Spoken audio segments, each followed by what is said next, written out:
কড়াই গরম হয়ে গেছে, দিয়ে দিব তেল। তেল গরম হয়ে গেছে, দেব লবণ। বেগুন ভাজা হয়ে গেছে, এখন তুলে নেব। দিয়ে দেবো 2টো শুকনো লঙ্কা, 5 ফোড়ন, দিয়ে দেবো অল্প সর্ষা। এখন দিয়ে দেবো কফি ডাটা, শিম, আলু, ফুলকপি,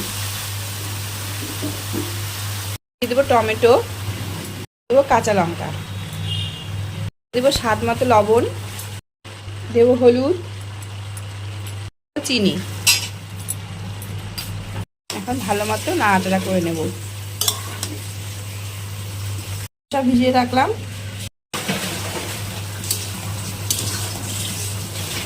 জল সব শুকিয়ে গেছে।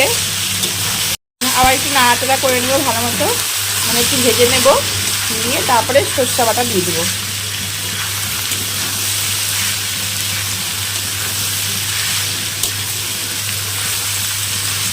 সরষেটা ছেঁকে নেব এখন। আগে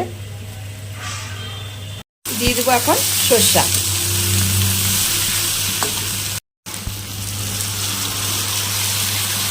এখন হচ্ছে ঢাকা দিয়ে দেবো। দিয়ে দেবো বেগুন,